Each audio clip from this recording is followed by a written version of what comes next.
Okay, people. Well, this is Cyanogenmod 7, release candidate 0 on my friend's Droid X. Sorry, I'm recording this, on my phone at 4 in the morning because I'll be bored. So let's just take a look at it real quick. We got the lock screen from Cyanogenmod, the rotary lock screen with the option for an extra app. So it should tell you right there. We got the Cyanogenmod wallpaper, of course. We have the very high ass screen brightness because I didn't set that. Or actually, it's auto brightness, and I want to lower. There we go. Should be better. Screen timeout, nothing special there. We got the Cyanogenmod settings, as you can see right there, blurry, but there, fully functioning. So applications, allow application movement, permission management, all the good stuff. So let's actually just enable that. It's cool. Let's see, you got the display settings, screen on animation, screen off animation. I think those are broken right now. I don't think that's actually working. As you can see, not really working, but that's what you want Gingerbread for. You should be able to get over it. I think it's cool. You got the interface, reflow after a pinch in the browser. That's always nice. We got status bar tweaks for stuff like this. You got the wow. You really can't see that, but there's actually little quick settings in the status bar. So then you got battery percentage, which you just saw changed, as you can see when I click it. I don't know if it's by 1% increments or what, but it's there. Compact carry label, as you can see, it says roaming, or you can't see that actually, because very bright. But still, status bar brightness controls also. Let's see. Notification power widget, which is for the little what I was telling you about. That's what it's actually called. Set that. We have render effect for little specialities. I guess they're supposed to be battery saving things. You can set them, like red or green or blue or just none. For the normal, not hurt your eyes experience. We got over scrolling effects. We're right around. We just have edge, which is just for stock gingerbread, but you can have bounce and bounce and glow. Bounce is like iPhone. That bounce right there.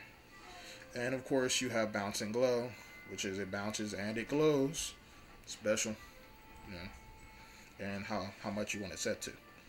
But then we have lock screen, which you can have the style options, which is lock screen style, sliding tab, rotary. We have rotary revamp set for normal, but set that to lens because that's cooler. And widget options. This doesn't work on Sense. It says that up here. Since Sense is supposed to be minimalistic, it doesn't have any of that. But you can still enable it for quick enabled when you switch to something else besides the lens.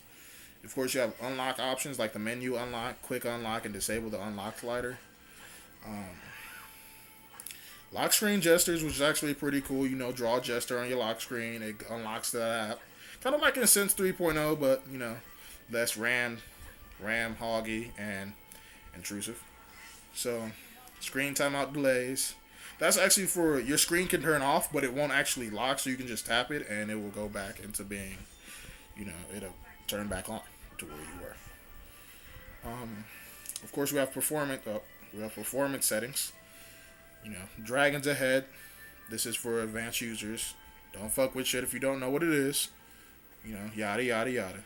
CPU settings. I've heard this actually does overclock with Droid Overclocker perfectly fine. I don't have it installed right now since this is a fresh install, but you're welcome to try it out for yourself. You got sound options, which is for all you sound geeks and stuff out there. You want nighttime, whatever, quiet hours. System. That's just like the change log. You can allow anonymous statistics so that they can find out information about you and track your location. I'm just kidding. They don't track your location. That's only Google. And update notifications and view the change log, which is on everyone. And tablet tweaks, we don't even really need to go into this because this is not a tablet. So, of course, that's the end of Cyanogenmod. And then we have ADW launcher, of course, options as they're in every Cyanogenmod. Stock lock options, everybody knows about that. Nothing really new here, but you know, you can tell this is gingerbread. I go into the about phone and you can see the blurry numbers that you can barely make out. But you can see where it says Droid X and all that auto number, all that good stuff. This is a Android 2.3.4 ROM, so you get the newest of the newest, but you are using Motorola's stock kernel. That's what the second init does. It lets you bypass on the boot, but you can actually modify the kernel. You know, so take this with a grain of salt, but it is a really big gain in the Droid X community. You know, Cyanogenmod is a legendary ROM, and it's always nice to have that. But that's pretty much it. You know, you got stock Cyanogenmod. It is exactly like the other ones. Everything works except for the camera. The camera will force close. You know, YouTube camera recording is it's iffy. It may work, it may not. You got the stock ROM manager. You know, you got all that good stuff. But you know, if you want the newest thing, blurless, it's pretty quick compared to other ones like Liberty and things like that. But you know, if you want those type of features in a ROM, this is probably the ROM for you. It probably has the best features out there. You know, the most features you can get in a ROM because they include pretty much every feature in a ROM. But you know, you get the DSP manager for all, you know, you sound nerds and stuff out there who are really big. You know, you're specific about your sounds, which is cool. So yeah, feel free to check this out. You actually don't even need the bootstrapper after you install this. So, but I'll leave a link to the full thread in the description, and you can check that out more. You know, so yeah, this was just a quick look at Cyanogenmod for the Droid X, and feel free to check out anything else. And hopefully, this will open up a new thing for you so that you can find more ROMs for the Droid X yourself. Cool. Peace.